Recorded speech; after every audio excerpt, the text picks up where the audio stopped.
Empezamos, entonces, vamos a empezar a presentar. Bueno, buenos días. Eh,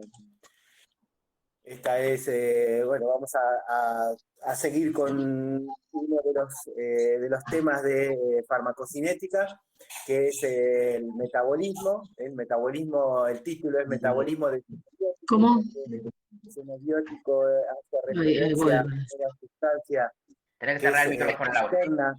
Sí, ahí lo sé. externa al organismo, incluyendo los fármacos, ¿no? Y bueno, para situar dónde está el metabolismo, ustedes, como estamos viendo hasta ahora en farmacocinética, los procesos farmacocinéticos se clasifican según este acrónimo ADME, que indica que, bueno, la absorción, que es lo que o sea, la A hace referencia a lo que es la absorción, es lo que vimos en la clase pasada, también vimos la distribución, y después tenemos aquellos procesos que se encargan de eliminar el fármaco o que facilitan la eliminación del fármaco, de los xenobióticos del organismo, como son el metabolismo y la excreción. Entonces nosotros hoy vamos a hablar tanto de metabolismo como de excreción.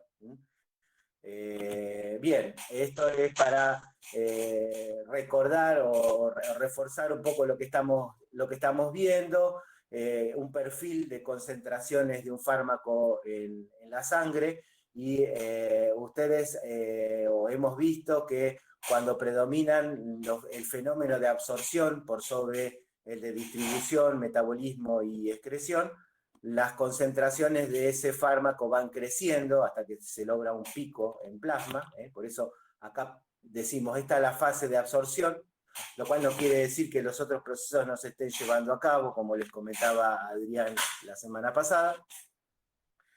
Pero bueno, predomina la absorción, entonces las concentraciones van aumentando. ¿Por qué las concentraciones disminuyen? Bueno, sigue habiendo absorción, obviamente, pero predomina el fenómeno de distribución, y lo que vamos a ver ahora también es el metabolismo y la excreción, que se engloban dentro de lo que se llama la eliminación de los fármacos.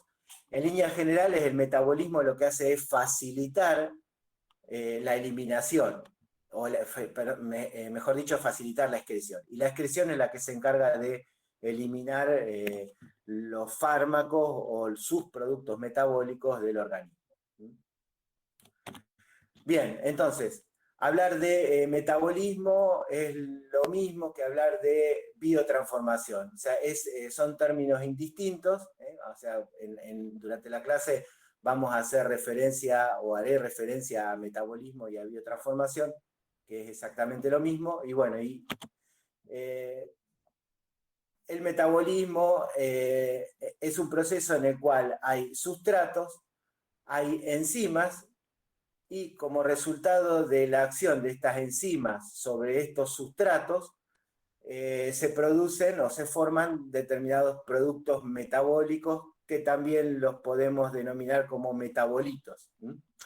Entonces, esos sustratos, o sea, estas enzimas no están para metabolizar xenobióticos, pero sí están o existen en el organismo para metabolizar endobióticos. Y como muchos xenobióticos tienen estructuras similares a algunos endobióticos, entonces por eso las enzimas metabolizan xenobióticos. Y por eso se considera o se las agrupa como enzimas que metabolizan xenobióticos. Algunas de ellas se conoce cuál es el endobiótico que metabolizan, otras no, pero básicamente entonces cuando hablamos de farmacología hablamos de enzimas que metabolizan xenobióticos, los fármacos son xenobióticos, o sea, productos externos al organismo, también podrían metabolizar tóxicos. Y bueno, y como resultado de acción de estas enzimas, los productos metabólicos que se forman en general son inactivos, pero también pueden tener lo que nosotros decimos la actividad modificada, que puede ser mayor o menor, o también puede ocurrir lo que se denomina la activación, es decir, una enzima toma un xenobiótico que no tenía actividad farmacológica o toxicológica por sí misma, pero la activa, o sea, la transforma en algo que es activo. Y entonces ahí hablamos, cuando hablamos de farmacología, decimos, bueno, es una prodroga que no tenía actividad farmacológica por sí misma, o un protóxico desde el punto de vista de lo que es la toxicología. Bien, ¿dónde ocurre la biotransformación? Bueno, ocurre en diferentes tejidos, aunque tejidos y fluidos. Durante la clase vamos a hacer especial referencia al metabolismo que ocurre a nivel hepático, o sea, el hígado cumple un rol central en lo que es el metabolismo de fármacos, eh, y el tracto gastrointestinal. También haremos alguna referencia a lo que es el tracto gastrointestinal, y ahí diferenciaremos lo que es el metabolismo que ocurre en el lumen, es decir, en la luz del tracto gastrointestinal, fundamentalmente en los rumiantes, en el caso del rumen de estas especies, y en la mucosa del tracto gastrointestinal. Bien, y hablando de lo que es el rol del hígado, o el rol que cumple el hígado en el metabolismo de fármacos, una cuestión muy destacada de la actividad metabólica a nivel hepático es la que ocurre luego de que un fármaco se administra por vía oral. ¿Por qué? Porque cuando un fármaco se administra por vía oral hay varios tejidos o fluidos o varios sitios anatómicos en donde potencialmente puede metabolizarse. El rumen el rumen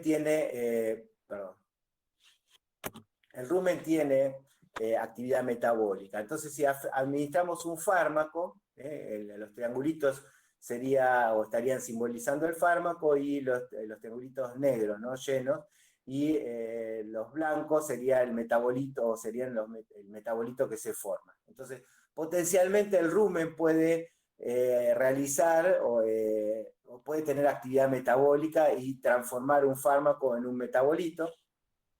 Luego, este fármaco y el metabolito van a pasar hacia el tracto gastrointestinal posterior y se va a absorber en el duodeno, donde también habíamos hablado recién que la actividad metabólica puede ser en la luz del tracto gastrointestinal, como acá en el rumen, o también podría ser a nivel duodenal, donde también hay enzimas, pero principalmente en los enterocitos. En los enterocitos también hay enzimas que metabolizan xenobióticos, luego de lo cual ese fármaco y su metabolito van a absorberse y van a ir por circulación porta al hígado, donde ahí sí puede también haber actividad metabólica.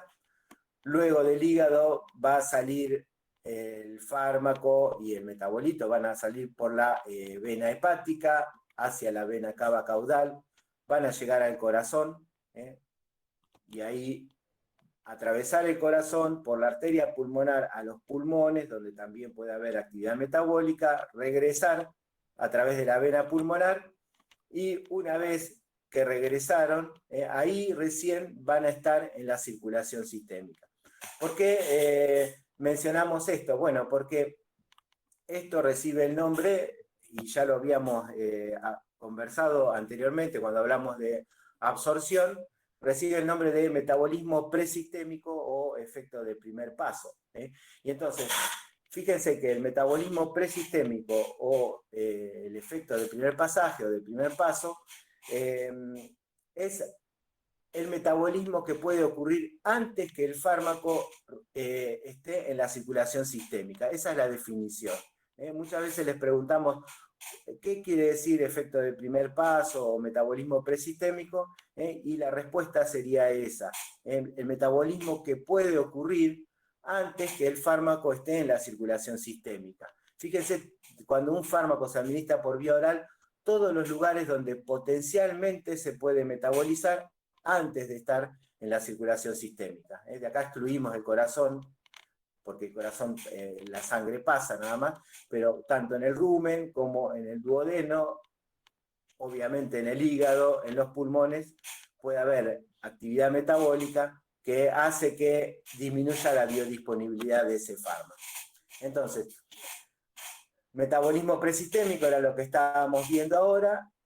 Como les decía, recibe el nombre de efecto del primer paso, es la degradación metabólica antes que el fármaco se encuentre en la circulación sistémica. Se da principalmente cuando los fármacos se administran por vías enterales, y lo que ocurre acá es que reduce la biodisponibilidad de un xenobiótico. ¿Por qué? Porque si el xenobiótico se metabolizó antes de estar en la circulación sistémica, la biodisponibilidad es más baja. Bien, entonces las enzimas que metabolizan o biotransforman xenobióticos son enzimas que se pueden localizar o pueden localizarse en una célula en diferentes lugares. El sitio principal es el retículo endoplásmico liso de la célula, pero también pueden estar en el citosol o en las mitocondrias. Dependiendo de la enzima, tenemos el sitio de localización. Hay enzimas que se localizan en el retículo endoplásmico liso y otras que son diferentes, que están en otros lugares a nivel celular. En general se caracterizan porque tienen una baja especificidad de sustrato. ¿Qué quiere decir esto? Bueno, que aceptan, que son promiscuas, entre comillas, porque aceptan varios tipos de sustrato. Y eso se relaciona con que en sus sitios catalíticos pueden unir una amplia variedad de xenobióticos que tienen diferentes estructuras químicas, tienen diferente afinidad y por lo tanto tienen diferentes tasas de biotransformación. ¿Qué quiere decir esto? Bueno, uno de los ejemplos, este sería un ejemplo de por qué dos fármacos que tienen estructuras químicas similares tienen diferente tasa metabólica. En este caso son dos antiparasitarios, uno es albendazol y otro es fenbendazol. Fíjense que la única diferencia química que tienen estos fármacos es que albendazol tiene una cadena alifática, acá, cada uno de estos vértices en esta cadena es un carbono, que no está indicado acá, pero bueno, es un carbono. Mientras que, este es el caso de albendazol, mientras que el fenbendazol tiene un anillo aromático. El resto de la molécula es igual. Las figuras son un poco diferentes, pero las moléculas son iguales. Entonces, estos fármacos a nivel hepático se transforman en sus derivados sulfóxidos. O sea, se les incluye, vamos a ver más adelante cuál es la reacción, pero se les incluye acá, o las enzimas le incluyen acá un átomo de oxígeno, tanto para el albendazol como para el fenbendazol. El metabolito del albendazol se llama albendazol sulfóxido, porque a nivel de este azufre tiene un oxígeno, y el metabolito del fenbendazol se llama fenbendazol sulfóxido u oxfendazol, porque también tiene un oxígeno acá. Y bueno, y cuando vemos las tasas metabólicas de estos fármacos, cuando el sustrato es albendazol, el metabolito que se forma es albendazol sulfóxido, no importa la unidad, pero esta es la cantidad del metabolito que se forma, por decirlo de una manera, que se mide se calcula como una tasa metabólica. Esta es la tasa metabólica, y esta es la tasa metabólica con la que se convierte, con la que se transforma el fenbendazol, que es alrededor de un 8 veces mayor la tasa metabólica para la formación de albendazol sulfóxido que para oxfendazol. Entonces, fíjense cómo dos fármacos que tienen una estructura química diferente, pero que son del mismo grupo, tienen diferentes tasas metabólicas. Y eso es lo que hace que, se relaciona con que las enzimas tienen diferentes afinidades por sustratos que son que tienen similitudes desde el punto de vista químico. Bien, clásicamente las reacciones químicas que participan en los procesos de metabolismo se clasifican en reacciones de fase 1 y reacciones de fase 2. En líneas generales, lo que tratan de hacer estas reacciones químicas es transformar un fármaco que es liposoluble en un metabolito que es más hidrosoluble. Ese metabolito, al ser más hidrosoluble, es más fácil de ser eliminado, por una parte, y por otra parte, al ser más hidrosoluble, tiene menos chance de distribuirse y de interaccionar con su receptor. Por lo tanto, es más fácil que se elimine. Entonces, dentro de lo que es el metabolismo de fase 1, tenemos reacciones químicas que lo que hacen es o introducir un grupo químico o desenmascararlo mediante oxidación, reducción e hidrólisis. Y en la fase 2 lo que ocurre es lo que se llama la conjugación, es decir, la unión de un metabolito que se formó en la fase 1 con un compuesto endógeno que tiene el organismo, y como resultado de eso se forma lo que se denomina un conjugado. Y ese conjugado es fácilmente excretado, muchas veces por la acción de algunas proteínas transportadoras de membrana que veremos más adelante. Entonces, en general, lo que ocurre es que un fármaco que es lipofílico se transforma en un metabolito que es más hidrofílico por alguna de estas reacciones metabólicas que son o que determinan que sea más fácil de eliminar. Vamos a entrar en lo que es metabolismo de fase 1 y fundamentalmente en las reacciones, en esta primera parte, reacciones oxidativas. Entonces, dentro de lo que, o las enzimas que participan o que realizan oxidaciones, las más importantes son un grupo de enzimas que se denominan oxidasas de función mixta. Dentro de estas oxidasas de función mixta tenemos dos familias de enzimas, que son los citocromos P450 y las flavin-monoxigenasas. ¿Por qué se denominan oxidasas de función mixta?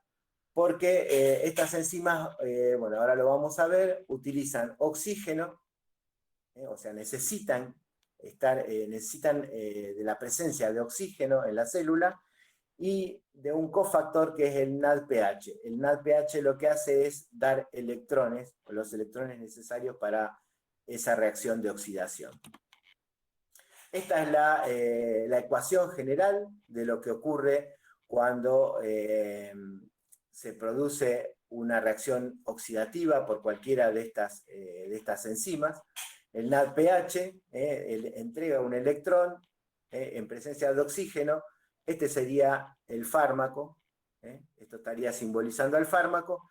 El NADPH, que es el NAD-fosfato reducido, se oxida. Se forma agua y fíjense cómo se le incorpora un átomo de oxígeno a este fármaco. Esta reacción química recibe el nombre de hidroxilación, porque se formó un oxidrilo.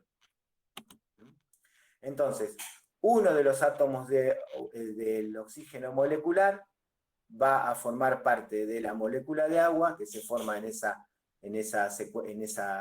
proceso catalítico, y el otro de los átomos del oxígeno molecular va a formar parte del metabolito que se formó.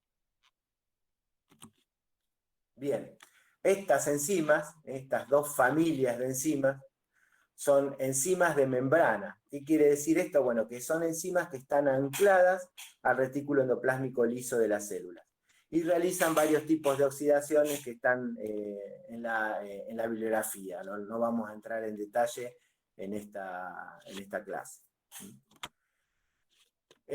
Aún así, hay otras oxidasas Algunas de las, o una de las más importantes son estas dos primeras, las prostaglandina endoperóxido sintasa y la monoaminoxidasa. La monoaminoxidasa es, por ejemplo, una enzima que se localiza en la mitocondria de las células y que se encarga de metabolizar a las catecolaminas. Las catecolaminas, como por ejemplo la adrenalina o la noradrenalina. Bien, entonces vamos a hablar de los citocromos P450. Entonces son enzimas oxidativas, pertenecen al grupo de oxidasas de función mixta, son enzimas que están ancladas al retículo endoplásmico liso. ¿Qué son los citocromos? Bueno, además de ser una familia de enzimas, son hemoproteínas, es decir, tienen hierro en su estructura química, en su estructura, en su grupo prostético. Entonces están formadas por una porción proteica que se denomina apoproteína y un grupo prostético que es la protoporfirina 9. Es un sistema enzimático porque los citocromos están asociados a una reductasa. ¿Qué es lo que hace esta reductasa? Dona los electrones del NAD-fosfato reducido. O sea, el NAD-fosfato reducido es un cofactor que no le puede transferir los electrones al citocromo a no ser que esté la reductasa. O sea, la reductasa es como una especie de transportador de electrones. O sea, toma un electrón del NAD-fosfato reducido y se lo transfiere al citocromo. Entonces, acá lo que podemos ver en esta figura es lo que sería la membrana del retículo endoplásmico liso. Esto está dentro de la célula. Estas enzimas están, las dos, tanto el citocromo como la reductasa, están ancladas a la membrana del retículo endoplásmico liso y mirando hacia el citosol de la célula. Entonces, lo que hace la reductasa es tomar el NADPH, toma dos moléculas de NADPH, le transfiere dos electrones al citocromo. Con eso lo que logra es activar el oxígeno molecular y el sustrato es transformado en un producto metabólico con la generación de agua, como veíamos anteriormente. Acá estaría un poco más detallado. El oxígeno es de alguna manera activado por los electrones que vienen del NADPH. Acá tiene una carga negativa, entonces eso le permite reaccionar con el sustrato, que sería el fármaco, y con la formación del metabolito. El otro oxígeno, que se activa con esos electrones, se une a dos protones y forman agua. Bien. Entonces, les decía, estas enzimas tienen el sitio activo. El sitio activo es la protoporfirina 9, que es esta, que contiene hierro. Y luego tiene una parte proteica, una porción proteica, que es la apoproteína. Entonces, aquí está el sitio activo en la protoporfirina 9. Todas estas enzimas tienen igual anclaje. La protoporfirina 9 está anclada al resto de la proteína a través de 26 aminoácidos, incluyendo una cisteína a este nivel. Y este anclaje es igual en todos los citocromos P450 de los animales. Bien. Una de las características, tienen diferentes características, o sea, los citocromos tienen diferentes características, una de las cuales es la que les da el nombre a estas enzimas, porque la forma reducida de la enzima forma un complejo con el monóxido de carbono, y con esto se obtiene una máxima absorción UV a 450 nanómetros. Esto sería un barrido en un espectrofotómetro donde se obtiene un pico de absorbancia a 450 nanómetros. Esto permite, de alguna manera, nos permite poder cuantificar la cantidad de citocromo P450, además de lo que le dio en su momento el nombre a estas enzimas. Otra de las características es que son las oxidasas más importantes, metabolizando aproximadamente el 80% de los fármacos prescriptos. Esto es válido tanto para los animales como para las personas, ¿no? Participan en el metabolismo de esteroides, ácidos grasos, ácidos biliares, y otros xenobióticos, y son inducibles. ¿Qué quiere decir esto? Que es posible que aumenten, o sea, son proteínas, por lo tanto están codificadas en genes, y por lo tanto es posible que aumente la expresión genética de esa enzima y por lo tanto de la proteína. Es decir, aumenta el metabolismo o aumenta la actividad catalítica de la enzima porque está asociado a que hay mayor cantidad de enzima. Los citocromos que son inducibles pueden incrementar sus concentraciones entre 2 y 5 veces.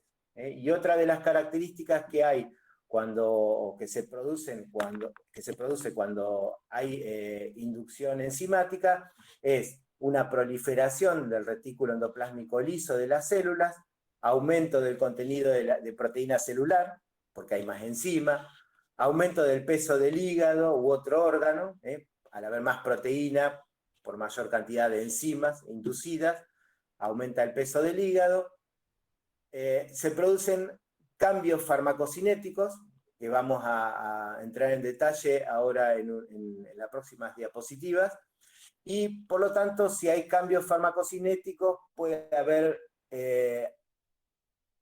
verse afectado el efecto farmacológico o el efecto toxicológico. Entonces, esto está en la bibliografía que les dejamos. Fíjense lo que pasaría. En general, el fenómeno de inducción enzimática es un fenómeno que se da cuando hay un tratamiento prolongado con un fármaco. Entonces, fíjense lo que les mostraba Adrián en la semana pasada, esto sería un régimen de multidosis en donde hay una administración, un pico de concentraciones plasmáticas y una disminución en las concentraciones del fármaco. La segunda administración, la tercera y así sucesivamente. Sin inducción, sería las curvas negras, donde tenemos acá el límite por debajo del cual no hay o hay falta de eficacia y por arriba del cual hay efecto farmacológico. Pero ¿qué pasa? Si hay autoinducción, es decir, el fármaco induce su propio metabolismo, entonces tenemos un descenso en las concentraciones del fármaco y por lo tanto se mantienen por debajo del límite. Y eso se llama falta de eficacia o tolerancia. ¿Y esto por qué? Porque el fármaco indujo la expresión de la enzima que lo metaboliza, por lo tanto hay mayor concentración de enzima, hay menor concentración del fármaco a nivel sistémico y por lo tanto no alcanza a superar ese límite. Es un tipo de tolerancia y se denomina tolerancia farmacocinética. Ahora, si vamos al metabolito, fíjense, este es el metabolito, tiene acá un oxidrilo, un grupo hidroxilo. Bueno, con el metabolito pasa lo contrario, o pasaría lo contrario. Si no hay inducción, los niveles de ese metabolito se encuentran por debajo del límite, por lo tanto, si ese metabolito fuera tóxico, bueno, no hay riesgos, sin riesgos, y si hay inducción, hay mayor producción de ese metabolito que podría eventualmente superar ese límite y por lo tanto tener o ser potencialmente tóxico. Entonces, Profe, estos son los cambios farmacocinéticos que pueden alterar el efecto farmacológico y el potencial efecto toxicológico. Willy, te quieren hacer una pregunta. Sí, ¿qué tal? Buen día. buen día. Justo que estabas hablando de esto, me hizo relacionar, en poner en patología tenemos un caso de intoxicación con paracetamol. ¿Sería lo último que explicaste que terminaría produciendo toxicidad potencial por esa sobredosis Eh, que estaría produciendo más? claro, en este caso, en la toxicidad por el paracetamol, eh, el efecto tóxico depende de la dosis y depende de la especie. ¿Eh? Por ejemplo, el paracetamol es tóxico en el gato, aún eventualmente tóxico a dosis terapéutica, o en el perro también. Pero el problema ahí de toxicidad, lo que ven en patología, es una cuestión de dosis. Y acá lo que estamos hablando que son dosis terapéuticas, o sea, son dosis terapéuticas de un fármaco X, no importa cuál sea, que se van administrando en forma secuencial y entonces cuando hay inducción las concentraciones efectivas del fármaco bajan porque se metaboliza más rápido, porque hay mayor cantidad de enzima. ¿Puedo Ahora, hacer un si vamos a comentario, agarrar el Willy? metabolito y ese metabolito potencialmente es tóxico, ¿eh? Entonces van a aumentar las concentraciones de ese metabolito. ¿Por qué? Porque hay más concentración de enzima que metaboliza ese fármaco, por lo tanto se forma mayor cantidad del metabolito, ¿eh? Y entonces, aún en una dosis terapéutica del fármaco, ese metabolito puede ser tóxico. Puede ser, no todos los metabolitos de los fármacos son tóxicos. Puede ser que ese metabolito no sea tóxico y que el fármaco, como se metaboliza más rápido porque hay inducción, se elimine más rápido porque se metaboliza más rápido. No sé si con eso alcanzo a responder la pregunta. ¿Puedo hacer un pequeño comentario, Willy? Sí. No, relacionado, bueno, le explicaste muy bien, digamos que no, la inducción es otro fenómeno, lo que pregunta, se me fue el nombre, Celi. En el tema del paracetamol, como te decía Willy, tiene que ver con la dosis y con la especie. Algunas especies tienen algunas deficiencias de vías metabólicas, que ahora Willy las va a explicar, y lo que pasa es que el organismo toma vías alternativas para poder metabolizar ese paracetamol en esas especies. En esas vías alternativas se producen metabolitos que se llaman reactivos. Y esos metabolitos reactivos, que en otras especies no se producirían porque usan la vía metabólica más, que es la que debería usar el organismo principalmente, en esas vías metabólicas alternativas se forman esos metabolitos tóxicos que son los que producen la toxicidad. Bien. Gracias. Bien. Seguimos entonces. Bueno, hasta acá entonces vimos cuál es o por qué son inducibles, o que pueden ser inducibles y cuáles son las características de la inducción enzimática. Bueno, como les decía anteriormente, los citocromos son una familia de enzimas y por lo tanto, ¿qué quiere decir esto? Bueno, que no hay un solo citocromo en la célula, sino que hay varios. En un hepatocito hay varios citocromos, no hay uno solo. Y entonces, al ser una familia, bueno, se clasifican de una determinada manera. Como son proteínas, o sea, retengan esto, o sea, yo les pido, son proteínas, por lo tanto, los genes que codifican para la secuencia de aminoácidos de esas proteínas están en el ADN, o sea, hay genes que cuando se expresan se forman una determinada proteína. Esa proteína es una enzima y se llama citocromo P450. Entonces, la nomenclatura de los citocromos está basada basada en la secuencia de aminoácidos de la porción proteica de la proteína. ¿Por qué?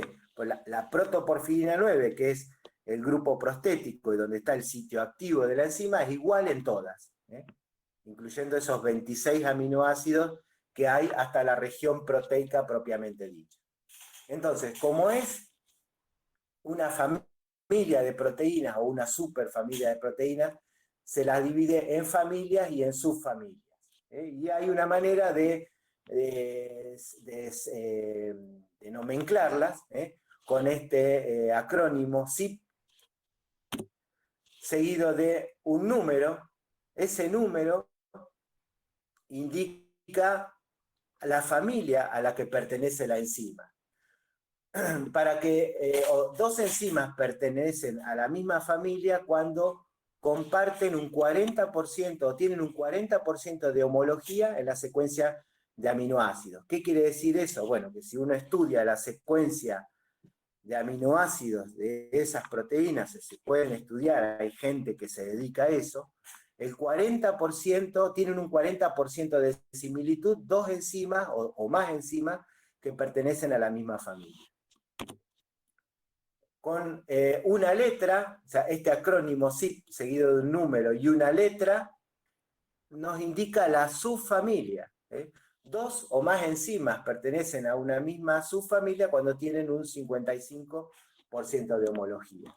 Y por último, con un número, se indica a cada individuo dentro de esa familia, o dentro de esa superfamilia, que sería la isoenzima o la enzima propiamente dicha.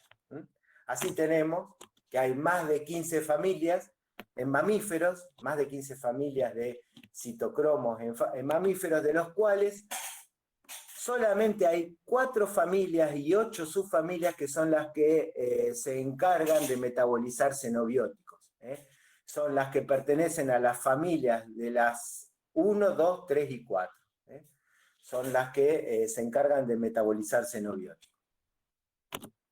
Y bueno, así tenemos, por ejemplo, en las personas, o sea, nosotros tenemos, no son las dos únicas que tenemos, son estas dos, la CYP3A4 y CYP3A5. El bovino para la subfamilia CYP3A tiene tres enzimas de esa subfamilia y el ovino tiene una. ¿Qué quiere decir esto? Bueno, estas enzimas, en las diferentes especies, en estas 3 especies, son de la misma familia, de la misma subfamilia, pero estos son los diferentes miembros dentro de esa familia y subfamilia. Por ejemplo, a nivel hepático, esto es la expresión genética absoluta a nivel hepático de los CYP3A que hay en el bovino. Y fíjense que hay una forma que es mayoritaria, que es la que más se expresa, que es el CYP3A38, con respecto a las otras dos enzimas. Te meto una pregunta, Willy, en el chat. Sí. No sé si lo lees, te lo leo. No lo veo. Sí, la última letra, ¿qué significaba? Pregunta Ailén. La última letra o el número. La última letra, pregunta Ailén. Ay, perdón, el último número. El último número es el individuo, sería el individuo o la isoenzima, la enzima propiamente dicha. ¿Qué quiere decir esto? Que CYP3A28 es diferente a CYP3A38 y a CYP3A48. Todas tienen más de un 55, estas 3 tienen más de un 55% de similitud. De acuerdo a la similitud que tengan, les va a dar mayor o menor afinidad por un determinado sustrato. Lo que quiero decir con esto es que, o sea, esto es básicamente para que tengan en cuenta que no hay un solo citocromo, sino que hay muchos en una enzima. Y bueno, y en una familia de enzimas, quiero decir. Y una de las características que tiene la medicina veterinaria es que nosotros tratamos diferentes especies animales. Entonces, si tenemos diferentes enzimas en diferentes especies animales, es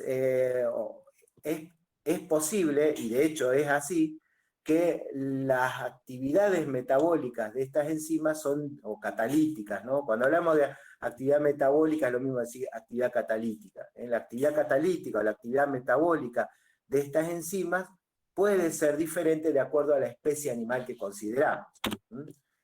Fíjense acá, esta es la expresión genética de diferentes citocromos en el hígado de personas, donde un 30% está representado por las que veíamos anteriormente, las CYP3A, 4 y 5, mientras que en el hígado de los gatos hay un 23% de las CYP3A, o sea, fíjense, estas son de la misma subfamilia. Y otra de las diferencias que hay entre gatos y personas es que está muy representado el metabolismo vía otra subfamilia, que es la 2E, de las cuales hay dos en el gato, la 2E1 y la 2E2, mientras que en las personas es el 7% solamente, y de una que es la 2E1. No es para que se lo aprendan, sino que fíjense cómo, o sea, con esto, ¿qué quiero decir? Que de acuerdo a la especie que consideramos, puede ser diferente el metabolismo y puede haber, como mencionaba Adrián y como después vamos a ver algún ejemplo, hay diferencias metabólicas entre diferentes especies. Eso se magnifica cuando hablamos de medicina humana, de medicina veterinaria. ¿Por qué? Porque nosotros tratamos con fármacos a diferentes especies animales. Y ni hablar que dentro de cada especie animal hay diferentes razas. Bien, entonces, diferencias metabólicas entre especies. Uno de los ejemplos muy estudiado de las diferencias metabólicas entre especies es el del metabolismo de la monensina.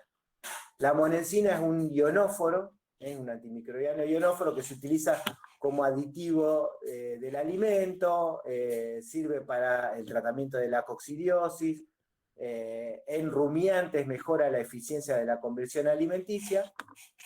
Lo que es importante es que la monensina se desmetila a nivel hepático vía CYP3A. ¿Qué quiere decir que se desmetila? Es que pierde este grupo metilo. Alguno de estos grupos metilo. Pierde algún grupo metilo a nivel hepático.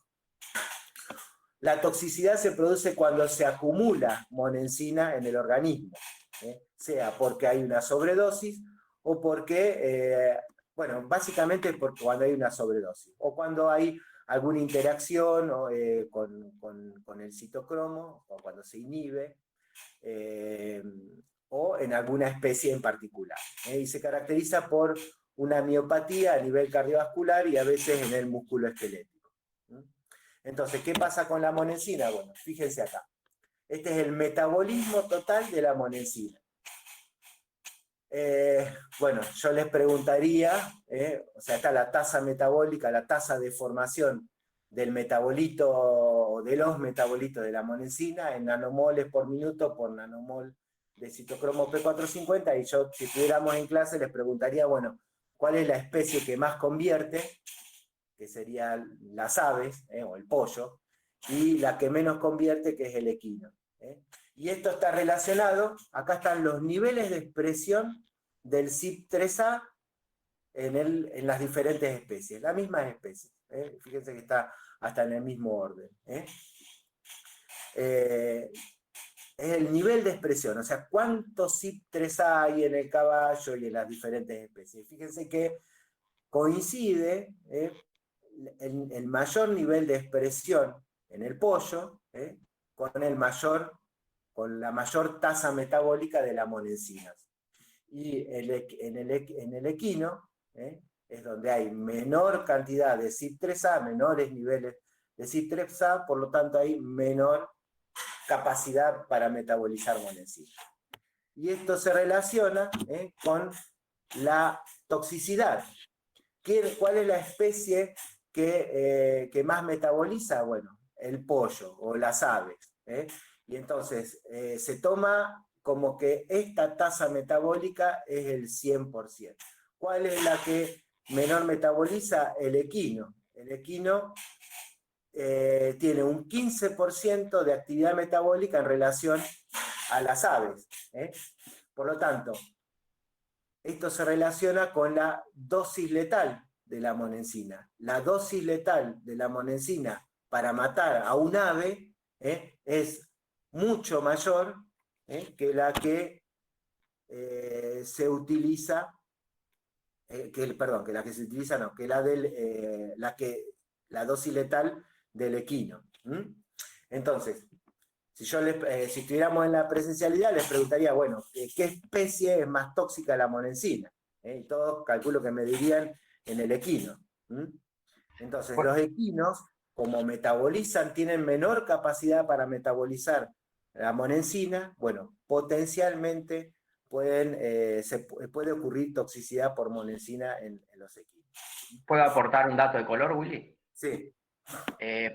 No, comentarle a los chicos que en los últimos años ha aumentado un poco en nuestro país la cría de búfalos, de búfalas especialmente, por el tema de la leche de búfala se usa para hacer la mozzarella.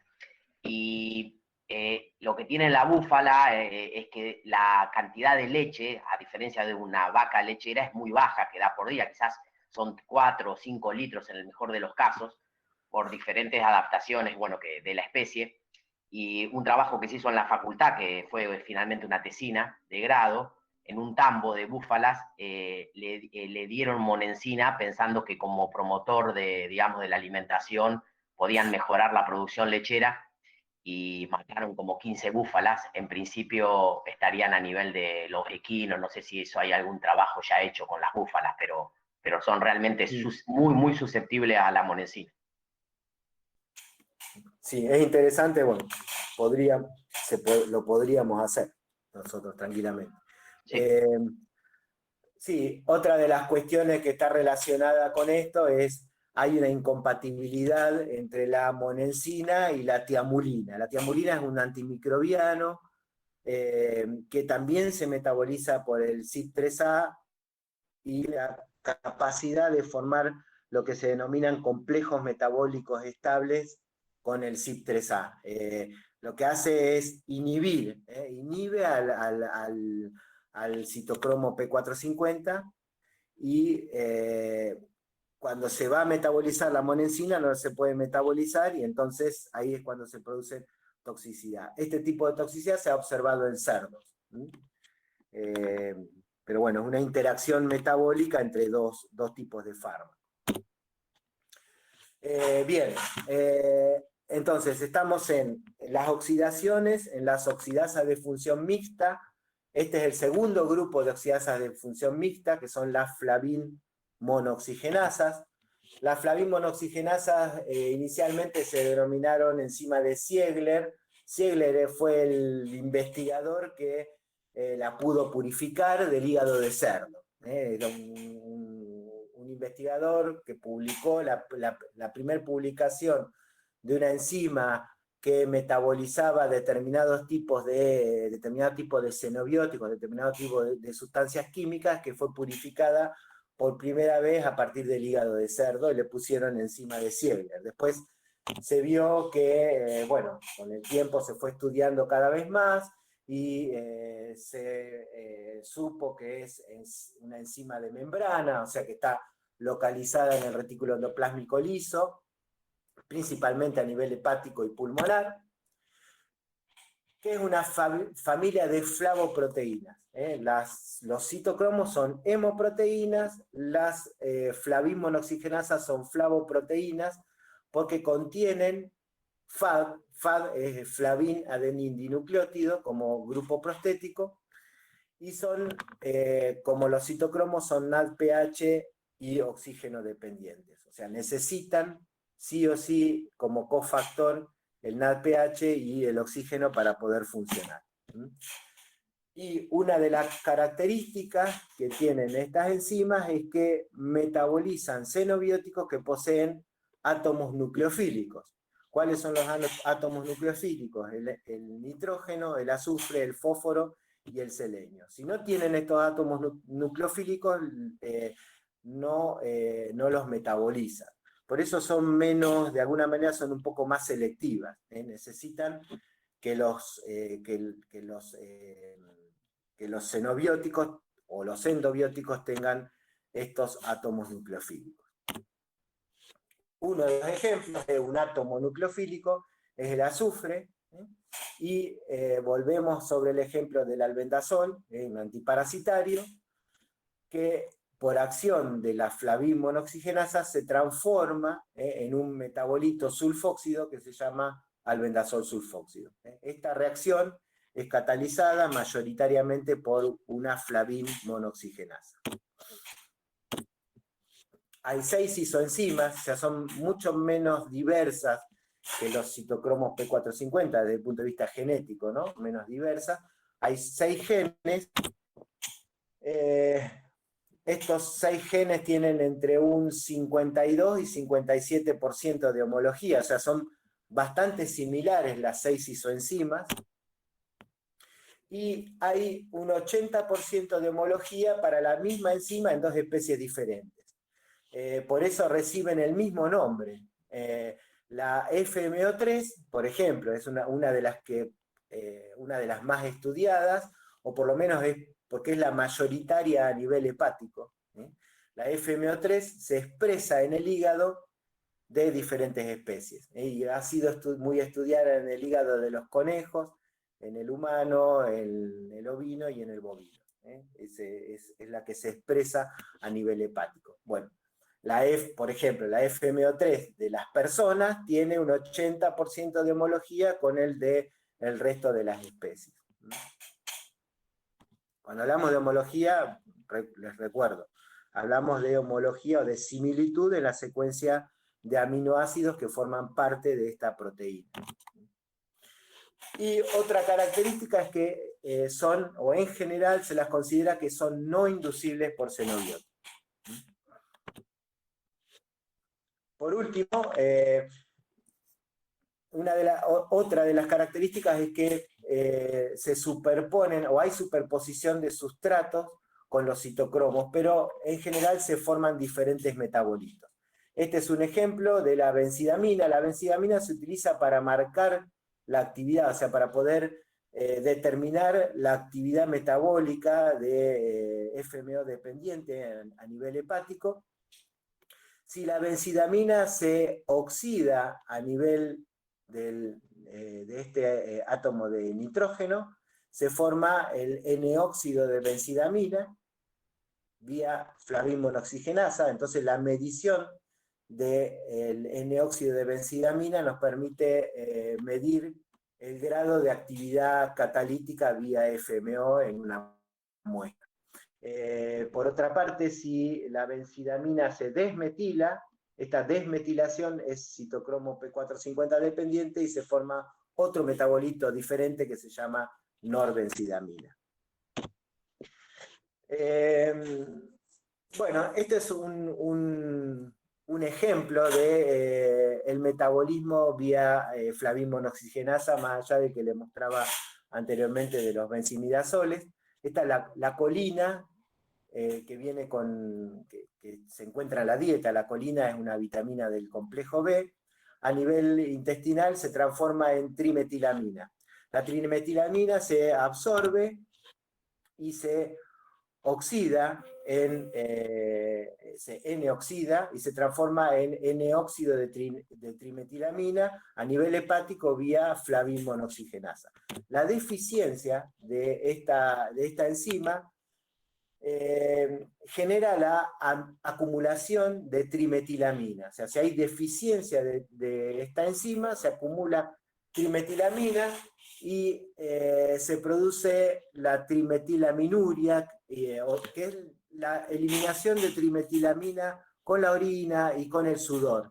Eso en las personas se llama síndrome de olor a pescado, Fish Odor Syndrome, y que se caracteriza por la eliminación de trimetilamina por la orina, el sudor e incluso por la exhalación. Y es por la deficiencia de esta enzima. Esta deficiencia se encontró en dos especies animales, en el bovino, en algunos bovinos productores de leche, o sea, no en todos, pero en algunas, ¿cómo es? Algunos animales de alguna estirpe Razas, de bovinos productores de razas, leche. ¿Cómo? razas. No, pero en esta raza, pero en algunos linajes de animales, no en todos, a eso es lo que quiero decir. De esta raza sueca, en algunos linajes de animales pertenecientes a esta raza sueca, se observó que eliminan la trimetilamina porque tienen deficiencias, se eliminan trimetilamina con la leche y por lo tanto la leche tiene ese olor a un olor a... Y también algunos linajes de algunas gallinas Leghorn y Rhode Island Red, que son razas que hay en Argentina, también se elimina la trimetilamina en la yema. Entonces la deficiencia de esta enzima se relaciona con un problema genético, básicamente. Bien, con esto concluimos con lo que son las oxidaciones. Vamos a pasar a hablar de las reducciones. Seguimos acá en fase 1, metabolismo de fase 1. Vimos oxidaciones, ahora vamos a ver las reducciones. Bueno, las reducciones, hay varios tipos de reducciones a las que nos interesan desde el punto de vista de la farmacología. Son la reducción de los grupos nitro. Este es un grupo nitro que se reduce y se transforma en un grupo amino. Las reducciones de grupos ceto o carbonilo. Bueno, el grupo ceto se transforma en un grupo oxidrilo.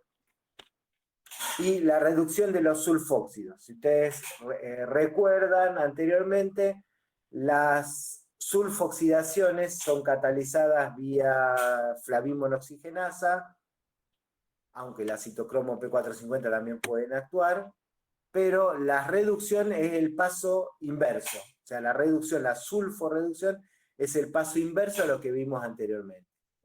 Es la transformación de este átomo, de este sulfóxido, de este átomo de azufre oxidado en su correspondiente tioéter.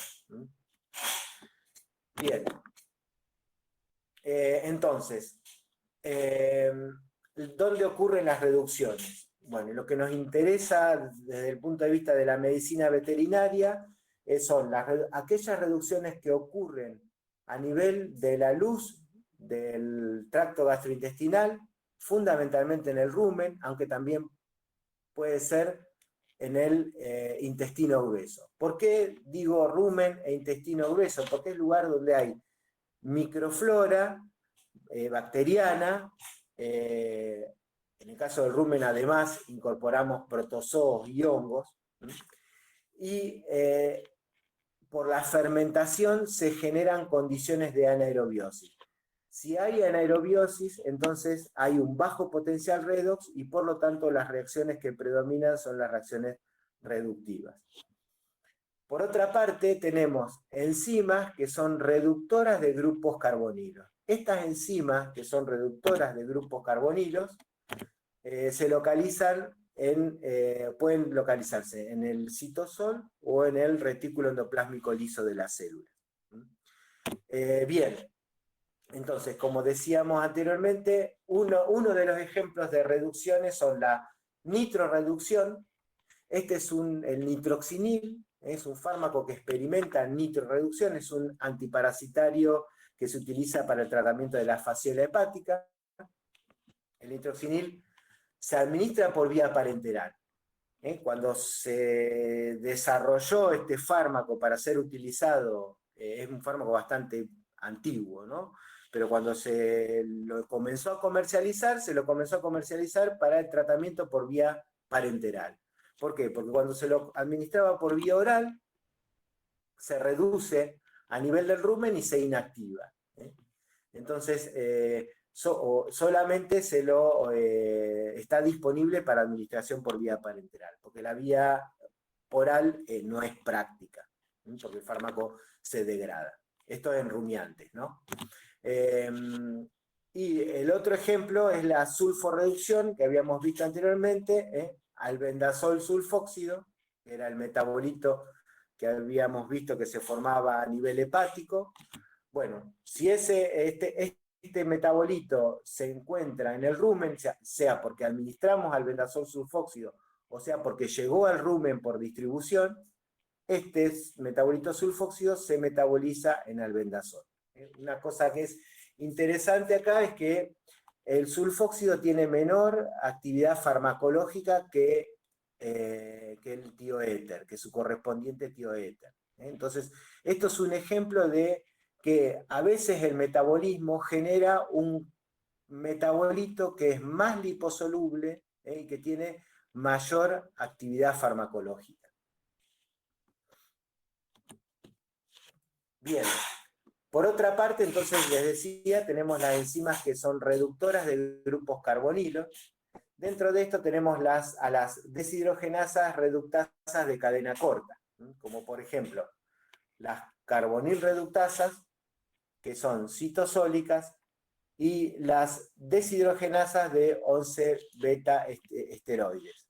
Estas enzimas se encuentran en el retículo endoplásmico liso y son enzimas microsomales, se les llama microsomales, porque, bueno, eso me olvidé de comentarles, los microsomas o la fracción microsomal de una célula es la fracción de la fracción membranosa de la célula, se obtiene por ultracentrifugación y contiene la membrana del retículo endoplásmico liso y todas las enzimas que están ancladas. Entonces, decir microsomas o decir retículo endoplásmico liso, desde el punto de vista de lo que es metabolismo, es prácticamente lo mismo.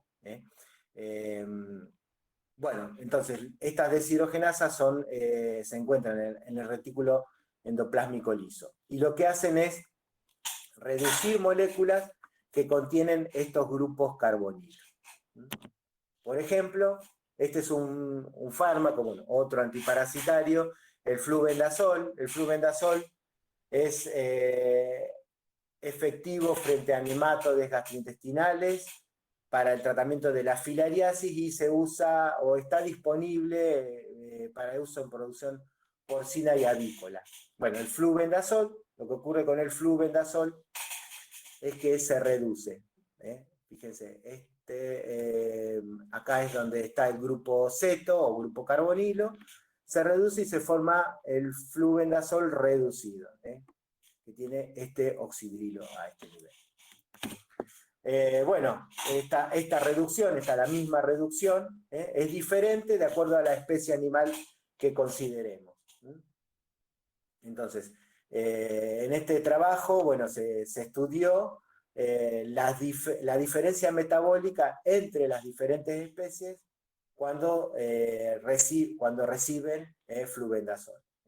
Y entonces vemos que el ovino es con mayor capacidad para convertir flubendazol en flubendazol reducido tiene, tanto a nivel de los microsomas, o sea, a nivel del retículo endoplásmico liso, como a nivel del citosol. Esto es a nivel hepático. Mientras que el cerdo y las gallinas, que es donde está disponible en las especies para las cuales está disponible el flubendazol, convierten menos, tienen menor capacidad para transformar. Bien, entonces, hasta acá tenemos las reducciones, seguimos con lo que es metabolismo de fase 1, y en este caso ya entramos en lo que son las hidrólisis. Y las hidrólisis son catalizadas por dos grupos de enzimas, las esterasas y las amidasas. Las esterasas lo que hacen es romper enlaces ésteres. Por ejemplo, el ácido acetil salicílico. El ácido acetil salicílico es la aspirina. Entonces, la aspirina es metabolizada por enzimas que pertenecen a este grupo, que son esterasas, y que rompen este enlace y generan dos metabolitos. Fíjense que tanto en las reducciones como en las oxidaciones, hay o introducción de un grupo químico o el desenmascaramiento de algún grupo químico que hace más hidrosoluble a ese metabolito o a ese fármaco. Y en este caso lo que hay es un clivaje, o sea, hay una ruptura de un enlace químico con la generación de dos metabolitos. Bien. Las esterasas la familia de las esterasas está formada por varios tipos de enzimas, por ejemplo las carboxilesterasas, una que es conocida o debe ser conocida por ustedes, que es la acetilcolinesterasa, que es la enzima que degrada la acetilcolina, y pseudocolinesterasas, como por ejemplo la butirilcolinesterasa. Son enzimas de membrana que están o en el retículo endoplásmico liso o, por ejemplo, la acetilcolinesterasa a nivel plasmático está anclada a la membrana de los glóbulos rojos. Y lo que hacen es, bueno, como decía anteriormente, catalizar hidrólisis de moléculas que tienen uniones ésteres, dentro de los cuales encontramos algunos fármacos que se utilizan también como pesticidas, que son los fosforados o los carbamatos, la acetilcolina, que les decía anteriormente, los anestésicos locales, que vamos a ver más adelante en la cursada, y la succinilcolina, que es un bloqueante neuromuscular. Una de las características de este grupo de enzimas es que son ubicuas. ¿Qué quiere decir esto? Bueno, que están ubicadas en varios tejidos o fluidos biológicos. Con respecto a las amidasas, son enzimas que rompen donde hay una unión amida. Un ejemplo es la ruptura de la unión amida de la procainamida. La procainamida es un anestésico local y lo vamos a ver más adelante también en la cursada, y es metabolizada por este grupo de enzimas. Bueno, entonces catalizan hidrólisis de moléculas que tienen uniones amidas, como por ejemplo la de algunos anestésicos locales, y se localizan, o sea, son menos ubicuas porque se localizan fundamentalmente a nivel hepático. Bien, hasta acá vimos todo lo que es fase 1. Obviamente no es lo único, tiene la bibliografía, pero vimos por lo menos lo más relevante de lo que son las oxidaciones, las reducciones y las hidrólisis, que caracterizan a lo que es la fase 1 del metabolismo. Con respecto entonces al metabolismo de fase 2, el metabolismo de fase 2 se denominan, o las reacciones químicas que participan en lo que es la fase 2 del metabolismo, se denominan reacciones sintéticas. ¿Por qué? Bueno, porque se produce la síntesis de un nuevo producto metabólico, con un compuesto endógeno que tiene el organismo. Los xenobióticos o los metabolitos que se formaron en fase 1 necesariamente tienen que tener alguno de estos grupos químicos: un oxidrilo, un carboxilo, un amino o un sulfidrilo. Al ser reacciones sintéticas, hay una parte de esa nueva molécula que se forma, que se la aporta al organismo, que es un compuesto endógeno que aporta al organismo. Ahora vamos a ver, no hay uno solo, sino que hay varios, ahora los vamos a ver. Y las enzimas que realizan estas reacciones reciben el nombre de transferasas. Y generalmente se le da a cada reacción metabólica, se le da el nombre, o el nombre está relacionado con el reactante endógeno, es decir, la molécula que le aporta el organismo, y de ahí surge el nombre de la enzima. Como veremos a continuación, tenemos son 6 reacciones de fase 2, la más importante, o una de las dos más importantes, son las dos primeras, la glucurono-conjugación o glucuronidación, y la conjugación con glutatión, como vamos a ver más adelante. Bien, en la glucuronidación o glucurono-conjugación, el reactante endógeno es el UDPGA. UDPGA es lo mismo que decir ácido glucurónico. El ácido glucurónico está activado o unido al UDP. Por eso se denomina glucuronic acid, porque esto sería el acrónimo en inglés.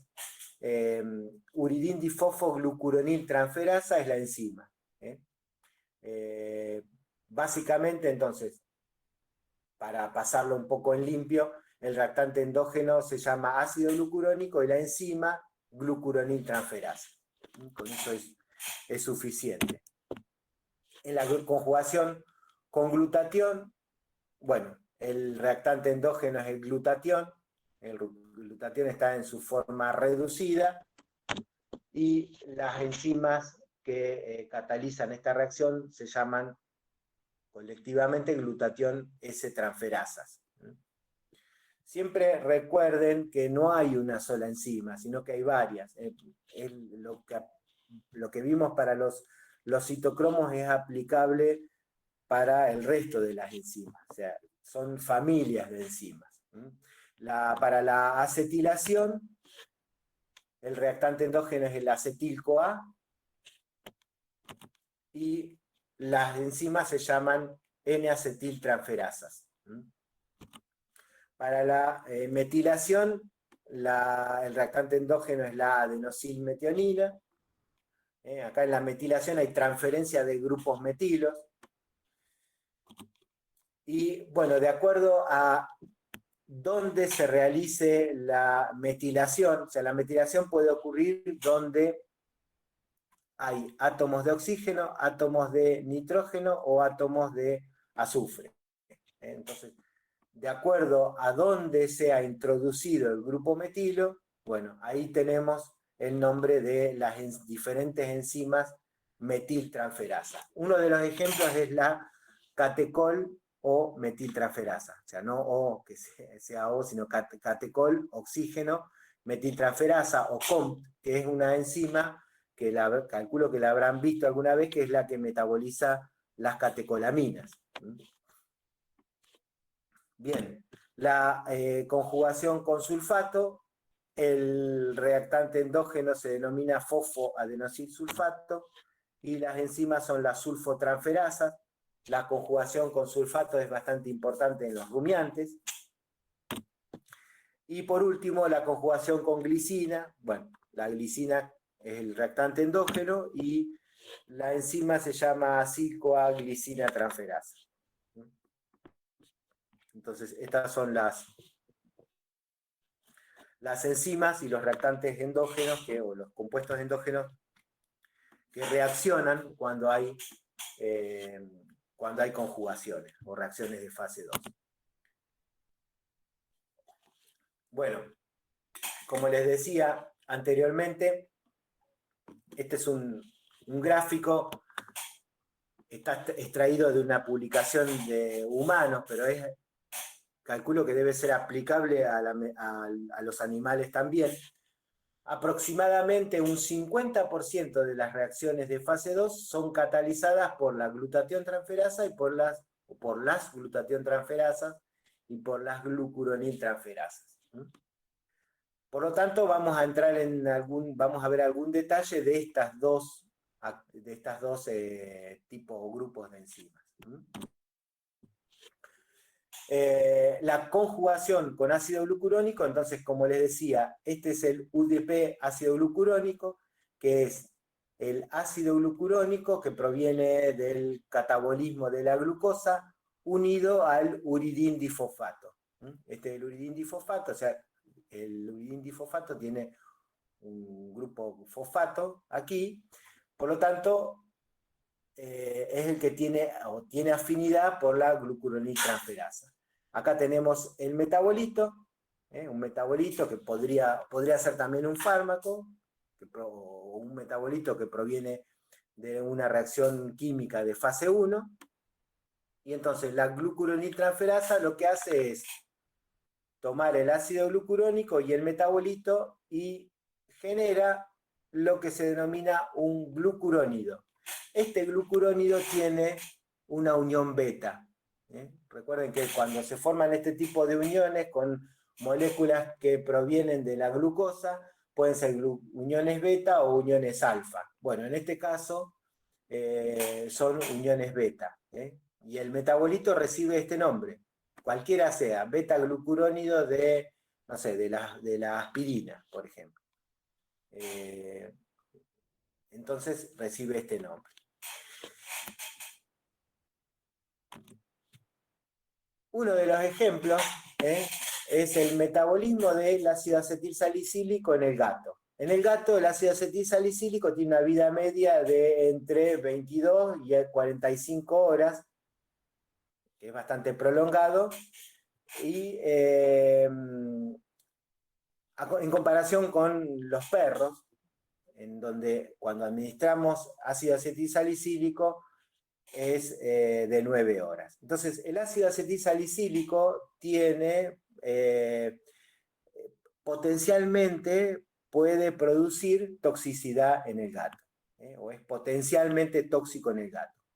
Esto no quiere decir que no se utilice o que no se pueda utilizar, sino que hay que regular la dosis y el intervalo entre dosis. Entonces, el ácido acetilsalicílico se conjuga con ácido glucurónico, se forma un conjugado inactivo. Y la explicación de por qué el ácido acetilsalicílico es potencialmente tóxico en el gato, y por ende tiene una vida media más prolongada, es porque el gato es deficiente en glucuroniltransferasa.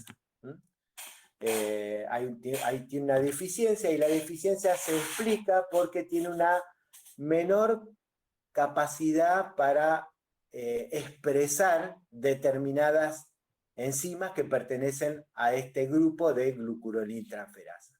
Esta es una comparación del gen que contiene los exones para la expresión de diferentes enzimas que pertenecen a la familia de las glucuroniltransferasas en el perro. Y en el perro, este gen tiene 10 exones funcionales. ¿Qué es un exón? Bueno, es la porción de ese gen que finalmente se va a traducir en una proteína que es activa. El gato solamente tiene 2 exones funcionales, o sea que tiene la capacidad para producir 2 glucuroniltransferasas, dos enzimas de esta familia, y por lo tanto tiene menor capacidad para metabolizar fármacos que son vía glucuroniltransferasa. ¿Por qué? Porque tiene menor capacidad de expresión de estas enzimas. Entonces el gato y en general los felinos tienen deficiencias para producir o para expresar, es la palabra correcta, para expresar enzimas que pertenecen a la familia de la glucuroniltransferasa. Y eso explica por qué hay que tener precauciones cuando administramos fármacos que se conjugan con ácido glucurónico en felinos. Bien, el segundo tipo de reacciones conjugativas que vamos a ver es la conjugación con glutatión. El glutatión es un tripéptido y tiene este grupo sulfidrilo, o sea, está en forma reducida. Y el glutatión se conjuga con un xenobiótico a través de la enzima glucuroniltransferasa, de una enzima glucuroniltransferasa, y se forma un conjugado que recibe el nombre de tioéter. Tioéter porque, bueno, tio proviene del azufre y éter por la unión éter que se establece entre este conjugado, entre el ácido glucurónico y y el metabolito o el fármaco. Bien. Este es un gráfico que mide la actividad metabólica de las glucuroniltransferasas en diferentes especies animales. O sea, toda la actividad metabólica global con un sustrato que se metaboliza vía estas enzimas y, bueno, está comparado en diferentes especies animales y, bueno, la especie que menor capacidad para metabolizar vía glucuroniltransferasa es el bovino. Entonces, los bovinos tienen menor capacidad para conjugar con glutatión y esto puede hacer que tengan mayor susceptibilidad a las aflatoxinas. Las aflatoxinas son derivadas o son metabolitos secundarios de algunos hongos que crecen en el alimento, en el maíz, por ejemplo, y que cuando se acumulan a nivel hepático producen hepatotoxicidad. Bueno, y la acumulación es más probable que ocurra en el bovino porque tienen menor capacidad para metabolizarla. Ese es un ejemplo y es otro de los ejemplos que determina un efecto potencialmente tóxico en una especie animal, que hay que tener en cuenta. Repito, nosotros somos veterinarios y tratamos con diferentes especies animales. Bien, hasta acá lo que es metabolismo. El otro proceso que íbamos a ver hoy es el de la excreción. La excreción se realiza por diferentes vías. Las dos principales vías de excreción son la vía urinaria y la biliar fecal. La vía biliar fecal potencialmente puede, cuando un fármaco se elimina por vía biliar fecal, potencialmente puede experimentar lo que se considera o lo que se denomina recirculación enterohepática, que veremos más adelante de qué se trata. Otras vías de excreción que no deben de alguna manera subestimarse son la excreción a través de la glándula mamaria, de la piel y de las glándulas sudoríparas. Pero desde el punto de vista de lo que es la medicina veterinaria y la producción láctea, es muy importante la eliminación de los diferentes fármacos por vía de la leche, porque después esa leche va a consumo y los consumidores, o sea, nosotros, podemos estar consumiendo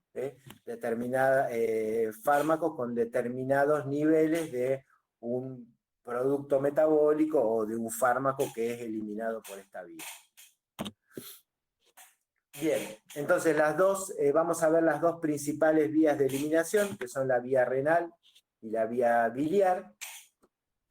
Entonces, en la excreción renal participan tres fenómenos. Dos que facilitan la eliminación, que son la filtración glomerular y la secreción tubular activa, y uno que se contrapone, que es la reabsorción tubular. La resultante, o sea, la resultante del juego entre estos tres procesos será digamos, dará la tasa de eliminación de un determinado fármaco. Entonces, la filtración glomerular, acá tenemos las flechitas, facilita la eliminación, la secreción tubular activa también, y la reabsorción es el fenómeno contrario. Entonces, vamos a ir desglosando cada uno de estos fenómenos y tenemos primero la filtración glomerular. ¿Qué es la filtración glomerular? Bueno, es la filtración a través de los poros del glomérulo. Estos poros tienen una carga aniónica, por lo tanto, los compuestos químicos que se eliminen a través del glomérulo necesitan tener una carga positiva, al menos estar ionizados. Entonces, la filtración glomerular es un fenómeno de ultrafiltración que se da a través, entonces, como les decía, los poros del glomérulo es unidireccional y es no saturable. Es como si pasara el agua a través de un colador.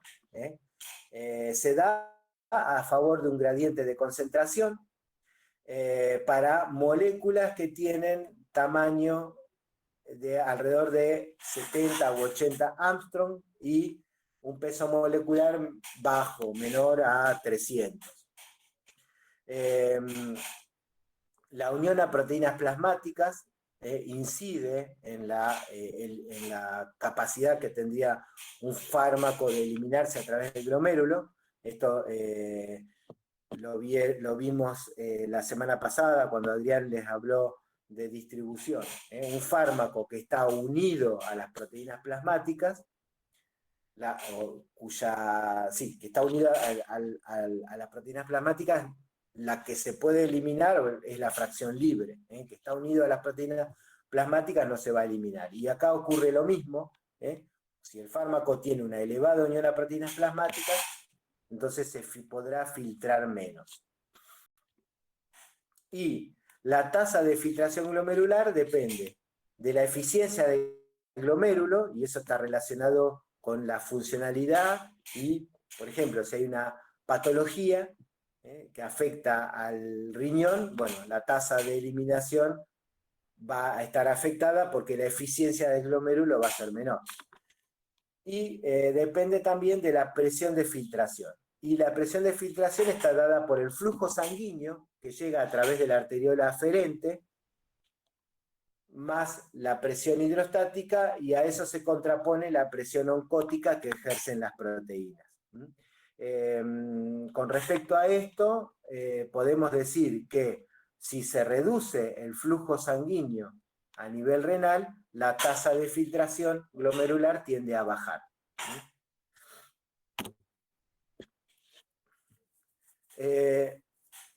Bien, eso con respecto a lo que es la filtración glomerular. La secreción tubular activa es un fenómeno que se da principalmente en el túbulo contorneado proximal.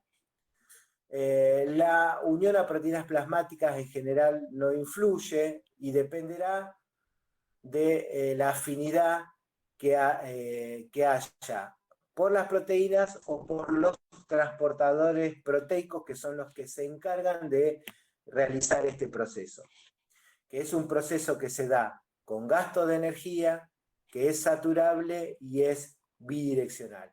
Y potencialmente pueden ocurrir interacciones entre drogas, o sea, entre dos fármacos o dos sustancias químicas que utilizan el mismo transportador. Bueno, tal vez ese transportador tenga mayor afinidad por uno de estos fármacos. Uno de los ejemplos es el de la penicilina, que es un antimicrobiano, y el probenecid. Cuando se administran en forma conjunta penicilina y probenecid, el probenecid ocupa los transportadores y la penicilina no puede eliminarse. Y entonces queda más tiempo, la penicilina queda más tiempo en la circulación sistémica. Este ejemplo que ocurre para la penicilina puede ocurrir para otros fármacos. Bien, por último, la reabsorción tubular. Entonces, la reabsorción tubular es un fenómeno que se contrapone a la filtración y a la secreción. Entonces, la reabsorción tubular dependerá de la liposolubilidad del fármaco o del metabolito que fue eliminado, que está acá en el lumen, del pK de la droga, ¿no?, del fármaco, y del pH de la orina. Eso, así como el pK del fármaco y la naturaleza ácida o básica de un fármaco influyen sobre la absorción y también sobre la distribución, bueno, también influyen sobre la reabsorción tubular.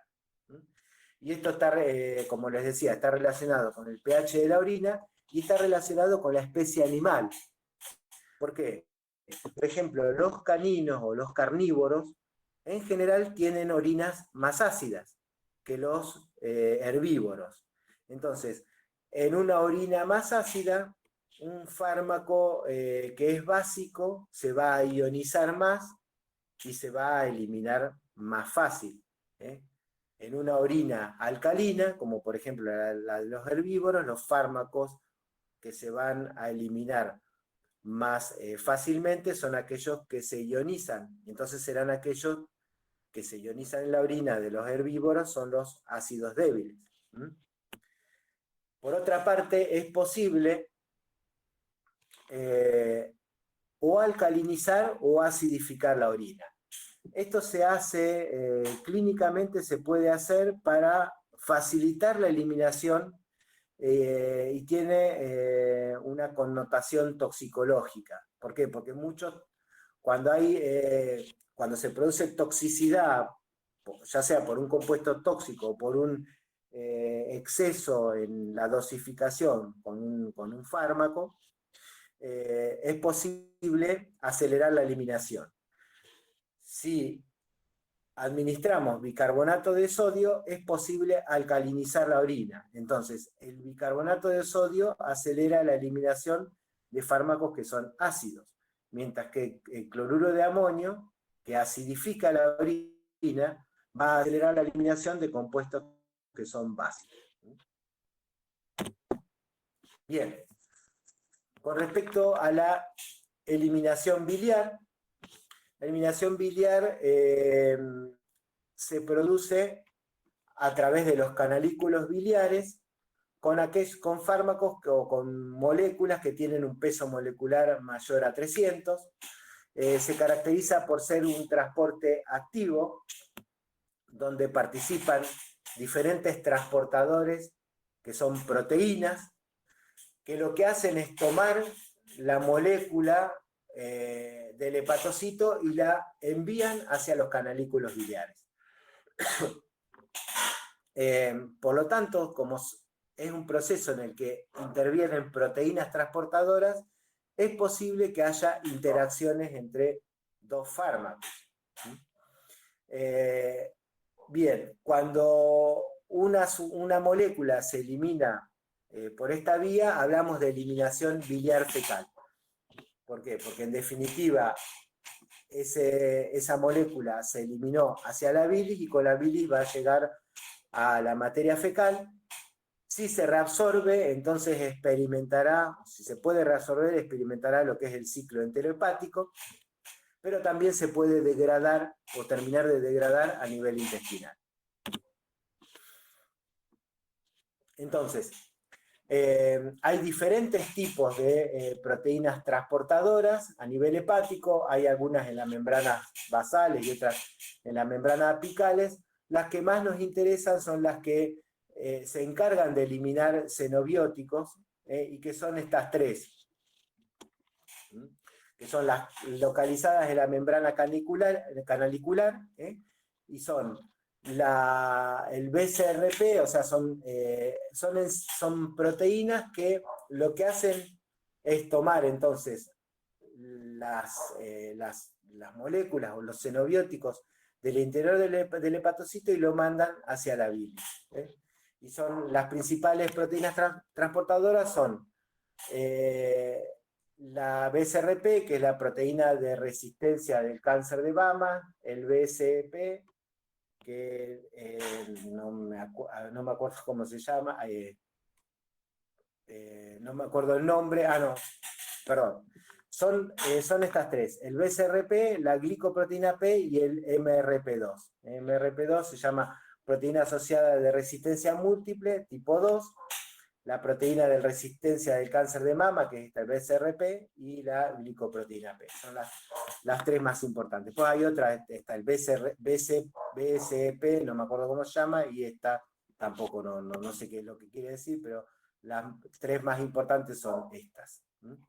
Entonces, lo importante de esto es que lo que transportador de bilis, Willy.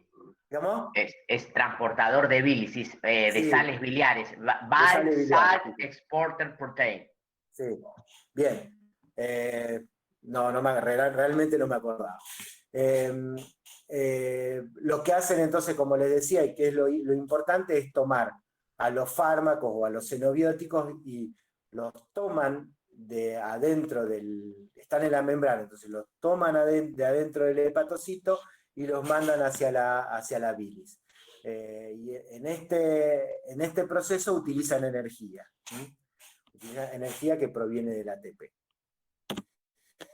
Bien, entonces imagínense que algún fármaco, algún xenobiótico es eliminado a través de la bilis, un beta-glucurónico también puede ser eliminado por vía MRP2, vía una de esas proteínas, un conjugado con ácido glucurónico, va por vía biliar, en las especies en las que tiene vesícula biliar podrá estar almacenado, pero finalmente va a llegar al duodeno. Si ese fármaco o ese metabolito tiene la suficiente hidrosolubilidad como para reabsorberse, va a poder pasar la pared o atravesar la pared intestinal, va a poder, vía porta, va a poder llegar al hígado. Y una vez que está en el hígado, puede volver a la circulación sistémica, o puede ser metabolizado, o puede ser nuevamente eliminado. Recuerden, no es una sola molécula la que estamos siguiendo, sino que son tal vez miles de moléculas, y bueno, alguna podrá saltearse la actividad de las enzimas, o podrá saltearse a las proteínas transportadoras y podrá volver a la circulación sistémica. Y otras no, otras van a poder volver a través de la bilis y llegar al intestino. Esto recibe el nombre de circulación enterohepática, que lo que hace es incrementar la retención de los xenobióticos, y es particularmente importante cuando esos xenobióticos son eliminados conjugados con ácido glucurónico. ¿Por qué? Porque ustedes recuerden que yo les mencioné que esas uniones en el conjugado son uniones beta, y en el intestino hay enzimas que se denominan beta-glucuronidasas. Esas beta-glucuronidasas lo que pueden hacer es romper esas uniones beta, y entonces una vez que se rompió esa unión, si el compuesto químico, o sea, si el fármaco tiene o el metabolito tiene la suficiente liposolubilidad, puede reabsorberse. Entonces, esta recirculación enterohepática es particularmente importante cuando los fármacos se eliminan conjugados con ácido glucurónico. Bien. Siendo las 10 menos 8 minutos, con esto terminamos. Lo que sí, si quieren pueden, no sé, estoy disponible para alguna consulta. Recuerden que está la bibliografía, obviamente la bibliografía tiene, o está un poco más detallado que esto, pero bueno, estas son las cuestiones más generales de lo que hacen a estos dos temas, lo que es metabolismo y excreción. Willy, mientras van empezando preguntas, después le vamos a liberar la clase, ¿no? Sí, la clase con las y tenías unas actividades, Además de la bibliografía queda la clase. Sí, y hay unas actividades, ¿no?, que habías dejado preparadas para los que las quieran hacer de forma voluntaria, ¿no? En los power de las clases. Sí. Sí, eso del año pasado, bueno, lo que hicimos el año pasado, está subida, creo que están en varias partes, hay como 5 o 6 partes de la clase, ¿no? De las diapositivas, con algunas actividades entre medio. ¿Sí? Sí. Es decir, van a tener la clase esta, pero separada en partes, y Willy les prepara unas actividades como que son actividades de ayuda para el estudio del tema. Así que les va... Bueno, mientras piensa pregunta, Laura, ¿qué pausa te parece que hagamos? Le vamos a dejar un ratito, ¿no? Sí. Sí, empezamos 1:30 para que media. vayan al baño, preparen el mate. Dale, el café. Sí. Cambien las aguas. Bueno, bien. Nos volvemos a conectar.